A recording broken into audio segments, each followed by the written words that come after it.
Voltamos com o programa Vida e Saúde. O nosso convidado desse bloco é o Dr. Jorge Brandão, que é fisioterapeuta, e vai explicar para a gente como é que é esse processo de reabilitação dos pacientes que sofrem com traumas. A gente citou aqui como é grave, né, os casos de trauma no trânsito. Eu queria que o Dr. Jorge falasse como é que é esse processo. Depois que ele recebe alta, mais ou menos nessa época, que começa... A fisioterapia, esse processo de reabilitação, ele deve começar imediato ao trauma.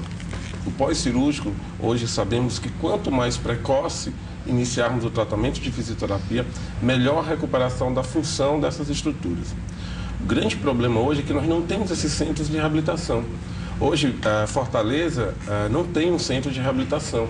Então, essas pessoas, além de elas terem passado muito tempo no leito hospitalar, elas voltam para casa sem nenhuma orientação de uma atividade ou de qualquer que seja um trabalho que possa vir recuperar essa função do paciente. Então, o ideal seria que dentro das emergências, das unidades que recebem esses pacientes no momento lá da crise, do acidente, já tivesse um centro de reabilitação? Isso seria, sem dúvida nenhuma, um caminho que encurtaria as sequelas. Mas nós temos que assistirmos que hoje esse problema ele não está só no serviço público, ele também está no serviço privado. Nós temos dificuldades de termos centros de reabilitação capazes de recuperar a função desses pacientes. Mas, sem dúvida nenhuma, o centro, no caso do IJF, tem uma grande equipe de fisioterapeutas, eles têm poucas condições de resolver o problema pela quantidade de pacientes e por falta de toda uma infraestrutura de fisioterapia e de reabilitação. Então, mesmo a quantidade que existe hoje não dá conta dessa demanda que só é crescente, né, doutor Jorge? E nós fechamos portas de centro de reabilitação em Fortaleza. Nós tínhamos um centro como o ABCR, que nós tínhamos em quase todos os bairros de Fortaleza, um centro de reabilitação, que hoje não temos mais. É preciso um investimento no processo de recuperação, no processo de reabilitação. Na prevenção, o NASF, que faz o apoio à saúde da família, ele já começa a desenvolver um trabalho em que nós já podemos assistir a alguns resultados. Mas, infelizmente, o último processo dessa cadeia, que é reabilitar, nós não temos hoje no Ceará. Então, a demora, se a gente fosse pensar, a demora do paciente que se acidentou, fez cirurgia, recebeu alta, até chegar no fisioterapeuta, marcou aquela consulta para daqui a um mês, isso vai atrapalhar a melhora dele, a recuperação? Sem dúvida. Quanto mais precoce iniciar esse tratamento, menor serão as sequelas ou, quem sabe, até não ficar sequelas. A questão é que, se nós ouvimos agora do próprio médico que há uma demora no processo da cirurgia, do primeiro atendimento, até chegar na reabilitação, muitas vezes essa sequela já não tem mais como se recuperar. E para os pacientes, eles percebem a importância desse trabalho? Ou às vezes, não leva tão a sério o momento da fisioterapia, ou o tempo que precisa passar fazendo aquelas sessões? Hoje a fisioterapia, ela se desenvolveu a um ponto em que a resolutividade dela é em curto período, não mais tão longo período como nós já tivemos há algum tempo passado. Então, hoje nós conseguimos essa recuperação de forma mais rápida. Basta termos bons profissionais e sejam dados esses profissionais equipamentos suficientes para a recuperação desses pacientes.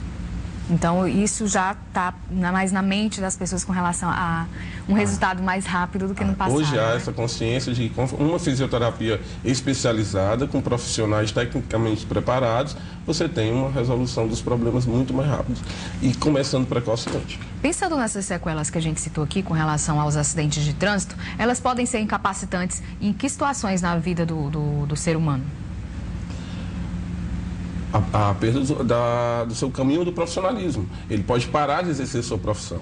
Então, hoje nós não temos só nesse processo a fisioterapia. Nós temos terapia ocupacional, fisioterapia, fonoaudiologia. Então, são uma equipe multiprofissional com diversos profissionais especializados para recuperar esse paciente.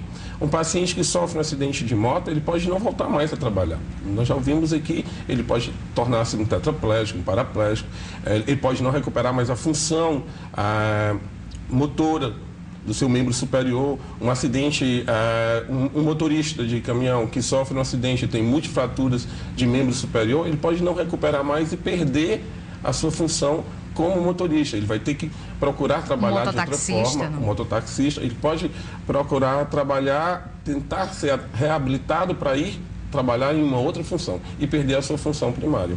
E quando ele começa esse processo, né, de reabilitação, como é que funciona? Se ele teve, por exemplo, uma perda óssea, como a gente citou aqui, um encurtamento de membros por conta disso, como é que vai funcionar esse processo? Explica pra gente como é que é o início e como é que ele evolui.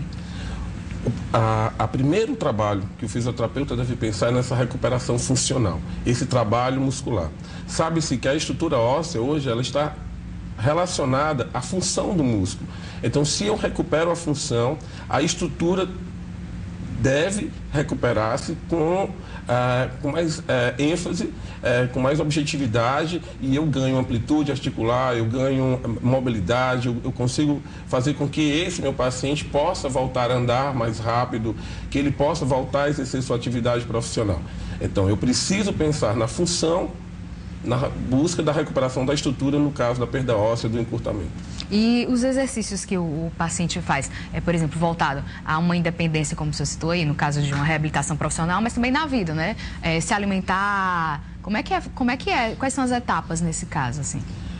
A primeira etapa, creio que nós devemos incentivar e tirar da imobilidade. É passar a ter uma função. Então, o grande problema é que muitas vezes, por não ter uma assistência de uma equipe, por não ter acesso a uma reabilitação, o paciente fica no leito. E aí ele vai desenvolver uma série de outras sequelas, independente daquela fratura ou daquele trauma sofrido. Obesidade, escara, incapacidade respiratória. Então, o ideal é, em primeiro lugar, não permitir que esse paciente torne-se uma pessoa inábil. Ele tem que ter uma função, ele tem que ter um movimento. Ele então, tem por que exemplo, ter só se levantar do leito, tentar ficar sentado ou andar dentro do quarto, já seriam indicações? Isso, Marina. Na maioria dos pós-cirúrgicos deve ser feito imediato. Os grandes centros de cirurgias de trauma, eles, após a cirurgia, já existe uma equipe de fisioterapeuta para receber esse paciente e começar essas atividades, desde a preocupação com a respiratória, com a expansão pulmonar, a mobilidade das outras articulações que não foram atingidas, porque muitas vezes sofre um trauma, uma fratura no joelho. Mas o tornozelo desse paciente passa a ficar imóvel, porque ele está no leito, e aí ele vai perder a função do tornozelo, do quadril, ele vai ter problemas respiratórios, escaras e diversas sequelas que, se tivesse tido uma orientação nesse processo de reabilitação pelo fisioterapeuta, certamente não teriam essas sequelas. Fratura e trauma é a mesma coisa? Não. O trauma, ele não necessariamente pode ser uma fratura. Mas um trauma, a fratura vai ser diretamente relacionada à estrutura óssea. Os rompimentos de tendões, os rompimentos de ligamentos, os traumas por estresse. Hoje, por exemplo, a grande modismo, a maratona. Então, todo mundo acha que deve ir para a maratona. Que pode correr, vai para a maratona. Se a gente observar a faixa etária das pessoas que estão indo para a maratona, elas estão acima de 35 anos. 35 anos é o ápice da constituição óssea, da formação desse osso. Então, após isso, nós começamos a ter perdas ósseas significativas. Se não tiver uma boa musculatura para dar sustentabilidade, nós podemos gerar vários tipos de traumas por estresse, rompimentos ligamentares e lesões musculares. Eu vi até, eu não estou achando aqui a anotação, mas com relação a uma síndrome que trata da diminuição dos músculos, né? Pensando em osteoporose também, quem já tem, a gente vai falar sobre isso no próximo bloco, mas quem já tem um problema, porque nem todo mundo tem o osso igual, né, doutor? A constituição e suas características genéticas. Pode ter problema também quem tem essa diminuição com relação aos músculos, né? Exatamente. O músculo está diretamente relacionado com a matriz óssea. Então, se eu tenho um bom músculo, se esse meu músculo ele é capaz de ter boa contração muscular, e se eu faço um trabalho adequado à faixa etária, adequado à minha condição genética, adequado principalmente ao estilo de vida, porque não é só a inatividade, né? O fumo, o excesso de ingestão de bebida alcoólica, o estresse, então os problemas metabólicos, então são outros fatores que também desencadeiam esse processo de limitação muscular e de desenvolvimento ósseo. A gente vai dar uma parada aqui na nossa conversa para dar uma dica de exemplos aí maravilhosos, né? A gente vai para o intervalo e na volta fala sobre as fraturas causadas pela osteoporose. Daqui a pouco.